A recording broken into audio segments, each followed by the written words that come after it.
Makes sense? So voted on by the community. Yes, sir.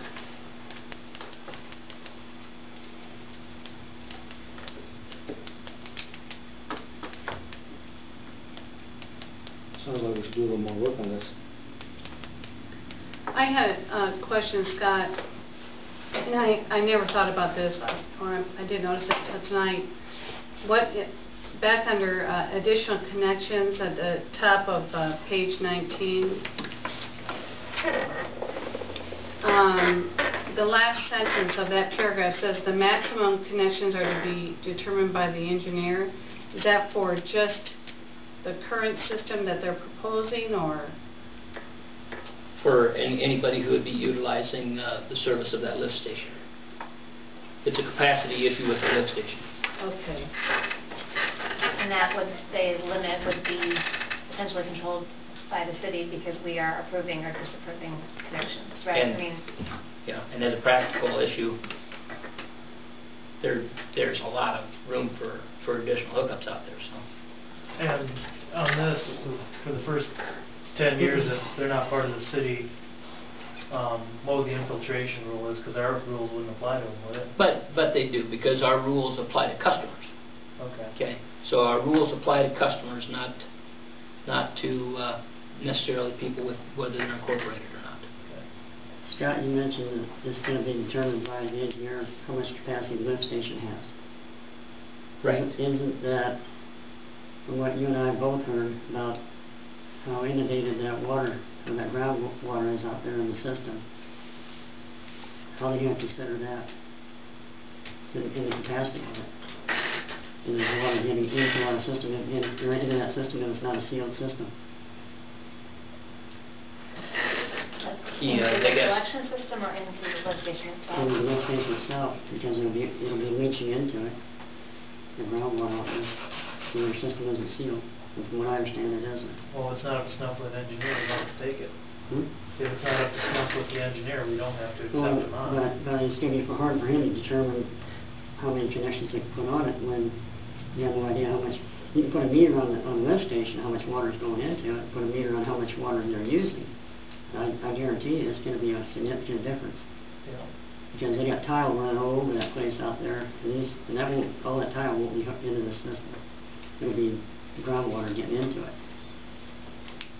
So we got a guy with a camera for that, right? If he would allow us to do it. Matter of fact, he's volunteered to do it for nothing. If he would allow it to be done.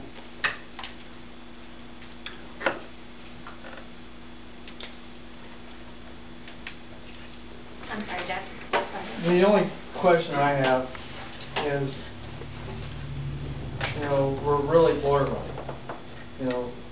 When we go into this thing, sometime, that affects every lift station from Kettering's down here to Campground. It's if there is a high flow, which I don't know, I don't have any. And then we put a load on the other lift stations, and then we're on North State Road, where we're pulling at straws. That can we do it just to push it along the way? I mean, we need to. I'm not saying that will be the case, but 30 years ago when they just added East End or the trailer park, then they doubled the size of that, and then they added some more on. Then you added East End, so it's a total growth type thing that it doesn't just impact one lift station; it impacts them all the way to the plant. Yeah. And this is the first time that I heard that they were talking development of some sort with year-round sites. So, that might.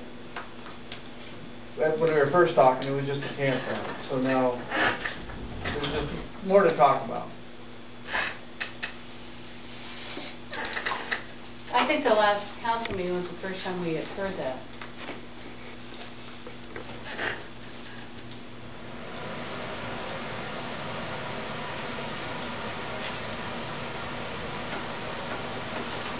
So what would the council like to do with the agreement as it stands or with the direction of the process?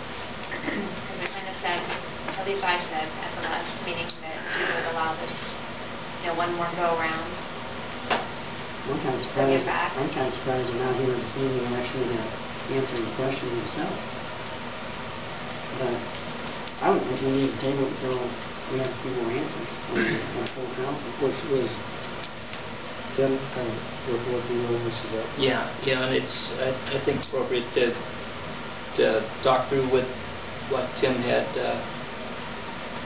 done. After that last council meeting, he said he got together with Mike and ended up spending a couple hours talking with Mike about this agreement. And Tim went through it and said, here are my points of concern. And then Mike addressed all of those concerns. Tim doesn't necessarily share the same concern about annexation. You know, he was happy with this as a settlement. You know, really this is the reason, of course, he wanted to participate in the meeting tonight, was to be able to have some input into this Van Meveren agreement situation, and that just didn't work out to where we could even get a hold of them. So do we have an option then, we could table this then and kind of move forward and address some of I these? don't think we need to close the door on it, but I think the annexation is a pretty gray area when we say we're negotiating in 10 years. I agree with that. I mean, that my opinion is that to negotiate, you know, if I understand the annexation process, you know, there are some issues that will need to be settled, and I don't know if that negotiating on those is appropriate, but that, you know, that they will annex, they have to annex on that schedule, period. I mean, that the annexation isn't negotiable, that, you know, and I don't know how that's happened in the past with voluntary annexation. If there are infrastructure-related improvements, et cetera, that need to happen, how it's been handled in the past, but if that's the part that needs to be negotiated or compromised or agreed upon, Yeah, that isn't the issue of annexation shouldn't be the point that's being negotiated, I guess. I guess that's what I was saying a while ago. Yeah, We're talking about a sewer system. What's the, you know, they were willing to annex from the first go around, then all of a sudden back out because they're not, you know, not happy with the agreement, and then now we don't want to annex. You know, I don't see, you know, what annexation even has to do with the system itself. We got to do it. We're trying to get, you know, we got to fix it no matter whether we help or not. DNR says we have. Bottom line. I guess I'm confused, Gary. You say here that you should take the negotiate out that they will enter into, or you're saying that they should annex in right now? I would still be against the 10-year thing, but even when it's, well, like I point out, man, when we talked about it the meeting before last, the whole conference here, I think that was one you voted on, and I did too, that at that point, one thing was brought up is, we're going to annex. We're going to get them into our city. We're going to have the tax dollars. Well, the tax dollar is like $500. It's nothing, $750. Yeah. But all of a sudden, they didn't like the proposal.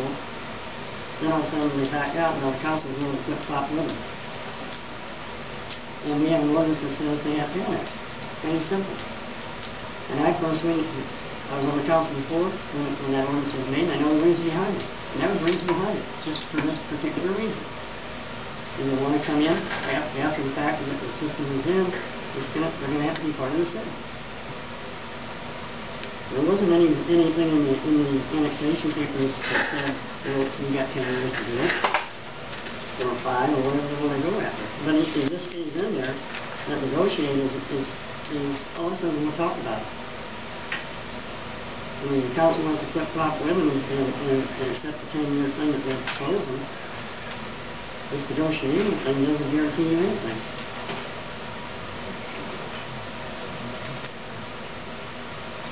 So do we need a motion to table this for full council with some adjustments to the agreement? Or that necessary appropriate? Yep. I'll make it. I'll second. Roll call? Trader? Yes. Thank you. Yes. Us? Yes. Coleman? Yeah.